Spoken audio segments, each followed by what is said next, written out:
कपड़े धोने वाली बहू।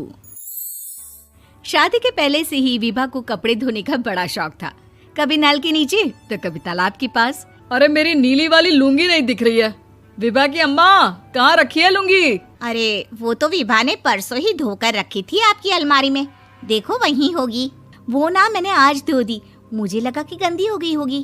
अरे कैसे गंदी हो गई थी? उसे तो मैंने पहना भी नहीं। हे भगवान, इस लड़की के कपड़े धोने की आदत से परेशान हो गया हूँ मैं।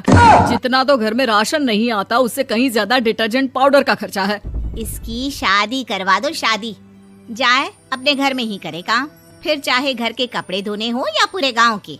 हाँ ठीक बोल रही हो, देखता हूँ मैं कोई लड़का। वो दिन भी आ जाता है जब विभा को देखने लड़के वाले आ जाते हैं। लड़की मुझे अच्छी लगी। होने वाली सास कहती है, बेटी अगर कुछ पूछना है तो पूछ लो।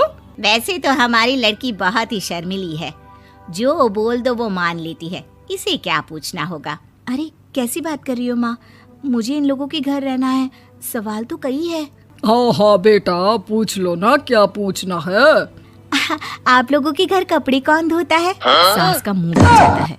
देखो, अगर तुम ये कहना चाहती हो कि तुम्हें कपड़े धोने नहीं आते तो सुन लो, कपड़े मैं ही धोती हूँ, लेकिन तुम्हारे आ जाने के बाद मैं रुमाल तक नहीं धोऊंगी। चुप रहना भाग्यवान।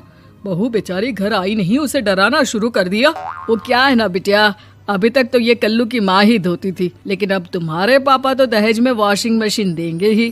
तभी विभा की माँ बोल पड़ती है, सवाल भी पूछा तो क्या। वैसे भाई साहब, मशीन की तो फिर भी कपड़े धोने की कैपेसिटी होती है। मतलब जो बिटिया दे रहे हैं ना विभा, इसे कपड़े धोने का बहुत शौक है। ये आप लोगों के क्या, आस पड़ोस गांव मोहल्ले सबके कपड़े धो दे और उफ तक ना करे। बाहर देखा नहीं आपने कितने कपड़े सूख रहे हैं? सब हमारी बिटिया ने ही तो धोए हैं। बस भी करो ना माँ, शर्म आ रही इतनी तारीफ सुनकर। और तो और एक दाग निकाल कर दिखाओ तो मान जाऊं। हाँ अच्छा, माफ करना बेटा, मैंने गलत समझा। हमें तो रिश्ता बहुत पसंद है। और ऐसे जुड़ जाता है रिश्ता कपड़े धोने का शौक रखने वाली विभा का। उसकी शादी हो जाती है कोयला फैक्ट्री में काम करने वाले कल्लू के साथ। शादी के बाद अचानक विभा चिल्लाती हुई सास के पास आती है। सासू माँ, अरे सासू माँ कहाँ है आप? ये तो धोखा है, धोखा दिया आप लोगों ने मुझे। इसे ससुर के चक्कर के बारे में पता चल गया। अरे तो उसमें तुझे क्यों धोखा मिला है? अरे नल में पानी नहीं आता, कपड़े कैसे कब धुलेंगे? अच्छा, तू पानी नहीं आ रहा उसकी बात कर रही है। तो आपने क्या सोचा? कुछ नहीं। अच्छा, तेरी माँ ने कहा था कि कपड़े धोने का शौक है तुझे, याद आया मुझे।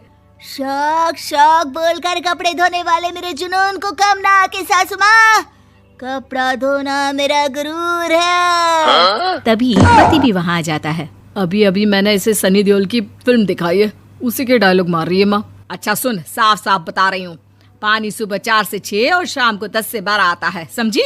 विभा टाइमिंग सुनकर हैरान हो जाती है। ये क्या भूतों का मोहल्ला है? सुबह 4 बजे उठकर कौन कपड़े धोता है? 4 बजे टंकी में पानी जाता है, फिर सारा दिन धोना ना, किसने मना किया? अरे कैसी बात कर रही हैं? 200 लीटर की टंकी में कितने कपड़े धो लूंगी मैं? सुबह ही उठ जाऊंगी मैं। अब क्या था, विभा सुबह 4 से लेकर रात के 12 बजे तक कपड़े ही धोती रहती। एक रोज सास पड़ोस से निकलकर कहीं जा रही होती है कि साथ वाली कहती है, हाँ कल्लू की माँ, जरा ये बताओ कि 2 साड़ी है, 2 ब्लाउज और एक पेटीकोट और एक नाड़े वाला लंबा कच्छा। हाँ तो? अरे तो क्या, कितना लोगी धुलाई ये बताओ। धोबन दिख रहे हैं हम क्या? हमारे पति सरकारी नौकरी से अभी रिटायर हुए हैं और बेटा सुपरवाइजर है कोयला फैक्ट्री में। धोबन समझ रखा है हमें। हाय रे कल्लू की अम्मा, माफ कर दो, वो तो मोहल्ले में यही सब बता रहे थे कि तुमने बहू को कपड़ा धुलवाने के काम में लगा दिया है। सास को पड़ोसन की बात सुनकर गुस्सा आ जाता है। वो घर पहुंचती है जहां घर के बाहर ही इतने सारे कपड़े सूख रहे होते हैं जितने कि किसी धोबन के घर पर। अरे ओ कल्लू की दुल्हन, बाहर निकल। माँ जी यहीं आ जाओ, बाथरूम में चादर धो रहे हैं हम। अरे अभी हम धोते हैं, तुमको बाहर निकलो। ये आस पड़ोस वाले बोल रहे हैं कि हम बहू से कपड़े धुलवा कर उसे कपड़ा धोने वाली बना दिए हैं। अरे छोड़ो ना माँ जी, किन लोगों की बातों में आती हो? आस पास के लोगों का तो काम ही होता है कि वो किसी तरह सास बहू को लड़ा दे। बहू सारे घर के कपड़े धोती है, ये क्या कम है? बोलिए। सास को भी लग जाता है कि वो बहू का ये सनकीपन नहीं छुड़वा सकती, इससे अच्छा है कि खुद ही चुप हो जाए।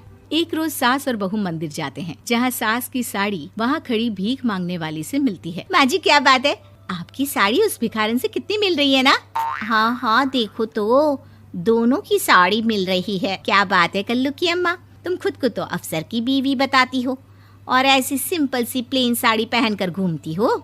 सिंपल और प्लेन नहीं है ये साड़ी। तो क्या सोने के धागे से फूल बने हैं? कुछ भी सासू माँ, कुछ भी। हाँ बने थे इस साड़ी में सोने के धागे से फूल। मेरे पति लेकर आए थे मद्रास से स्पेशली मेरे लिए 10,000 की। ताहे भाई साहब इस भिखारन के लिए भी सेम टू सेम साड़ी लेकर आए होंगे 10,000 की। सास उस वक्त तो कुछ नहीं कहती, लेकिन बहू के साथ घर आती है और अलमारी से एल्बम निकाल कर लाती है। ये साड़ी देख रही है, ये वही साड़ी है जिसे मैंने अभी पहना था। इस साड़ी में ये जो चमकदार फूल दिख रहे हैं ना, ये सोने के धागों से काढ़े गए हैं।